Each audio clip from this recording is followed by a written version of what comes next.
Hello friends, welcome to my channel. நான் காவியா. இன்றைக்கி இந்த வீடியோவில் என்னோடய பெட்ரூம் டூர் தான் பார்க்க போகிறோம்.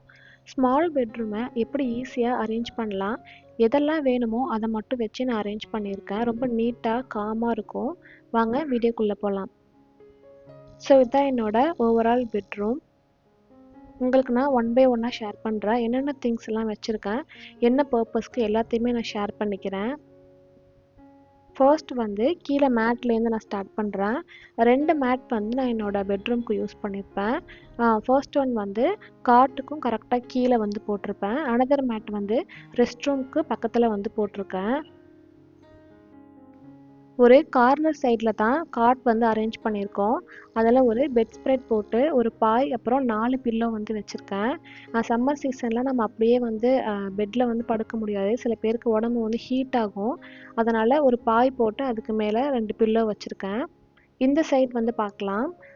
எக்ஸ்ட்ரா சைடில் வந்து ஒரு டவர் ஃபேன் வந்து வச்சுருக்கேன். ஏசி வந்து ரைட் சைட் ஃபிட் பண்ணியிருக்கோம். அங்கே ஒரு விண்டோ மாதிரி இருக்கும். ஏசி வந்து வெளியில் போகாமல் இருக்கிறதுக்காக ஒரு கார்போர்ட் மாதிரி போட்டு செட் பண்ணியிருக்கோம். காட்க்கு மேலே வந்து சின்னதாக ஒரு ஷெல்ஃப் மாதிரி இருக்கும். அதில் வாட்டர் பாட்டில், சார்ஜர் வைக்கிறதுக்கு ஒரு ஸ்டாண்டு, அப்புறம் டெக்கார் பீஸ் ஒன்று வச்சுருக்கேன். மஸ்கிட்டோ மேட்டு, அப்புறம் ஒரு விசிறி வந்து இருக்குது.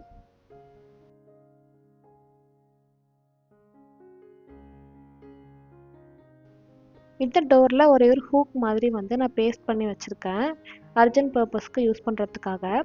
பெட்டோட அனதர் சைட் கார்னரில் ஒரு லாண்ட்ரி பேஸ்கெட் வச்சுருக்கேன். இது நான் டிமார்ட்டில் தான் வாங்கியிருந்தேன். அதுக்கும் பேக்கில் வந்து பார்த்தீங்கன்னா ஒரு ஷெல்ஃப் மாதிரி இருக்கும். இந்த ஆர்கனைசருமே நான் வந்து டிமார்ட்டில் தான் வாங்கியிருந்தேன். இதோட லிங்க் வேணும்னா கேளுங்க, நான் டிஸ்கிரிப்ஷனில் கொடுக்குறேன். இது செட் ஆஃப் 6 ஷெல்ஃப்ஸோடு இருக்கும், வித் டோரோடு இருக்கும். நமக்கு வந்து 4 சைட்ஸுமே வந்து ஹைட் பண்ணியிருக்கோம். அதுக்கு மேலே டஸ்ட்டு வராமல் இருக்கிறதுக்காக ஒரு டவல் ஒன்று போட்டிருக்கேன். அதுக்கு மேலே ஒரே ஒரு டெக்கார் பீஸ் வந்து வச்சுருக்கேன். இது வந்து எனக்கு ரொம்பவே யூஸ்ஃபுல்லாக இருக்கும். ரூமோட கலருக்கு ஏற்ற மாதிரி லைட் கலராக நான் வந்து சூஸ் பண்ணியிருக்கேன். இதுக்கு முன்னாடி ரூமில் வந்து பிங்க் கலர் பெயிண்ட் தான் பண்ணியிருப்பாங்க. இருந்தாலுமே எனக்கு வந்து அந்த பெயிண்ட் கலர் வந்து பிடிக்கலை. ஸோ அதுக்காகவே வந்து நான் ஒயிட் கலர் இந்த மாதிரி சூஸ் பண்ணியிருந்தேன். இப்போ வந்து பெயிண்ட் சேஞ்ச் பண்ணியாச்சு. நான் வந்து வெளியில் வந்து க்ளோத்ஸ்லாம் வாஷ் பண்ணால் காய வைக்க மாட்டேன். மாடிக்கு போயிட்டு வரணும் அப்படிங்கிறதுக்காக. இது ஏற்கனவே நாங்கள் வரத்துக்கு முன்னாடியே இதில் கொடிக்கயிறு வந்து கட்டியிருந்துச்சு. அதுதான் இப்போ வரைக்குமே யூஸ் பண்ணிகிட்ருக்கோம். பாத்ரூம் சைடில் சின்னதாக ஒரு பிளேஸ் இருக்கும். அங்கே தான் ஒரே ஒரு ஸ்டூலு, அப்புறம் மாப் போடுறதுக்கு உள்ளது, இதெல்லாமே அங்கே தான் வச்சுருந்தோம். ஸ்டார்டிங்கில் விண்டோவில் நிறைய டெக்கார் ஐட்டம்ஸ்லாம் வச்சுருந்தேன். எல்லாத்தையுமே இப்போ ரிமூவ் பண்ணி நீட்டாக வச்சுருக்கேன். ஸோ இந்த சைட் தான் வந்து பாத்ரூம் இருக்கும். பாத்ரூம்க்கு வெளியில் ஒரே ஒரு செப்பல் செட் மட்டும் வச்சுருக்கேன் நான் யூஸ் பண்ணுறதுக்கு. பிகாஸ் எனக்கு வந்து அலர்ஜி. நான் செப்பல் போடாமல் நான் யூஸ் பண்ணேன் அப்படின்னா எனக்கு வந்து காலில் பிம்பிள்ஸ் மாதிரி வந்துடும். இங்கே வந்து எப்போதுமே ஒரு 2 டவல் மட்டும்தான் இருக்கும். வீடியோக்காக எதுவுமே நான் சேஞ்ச் பண்ணலை.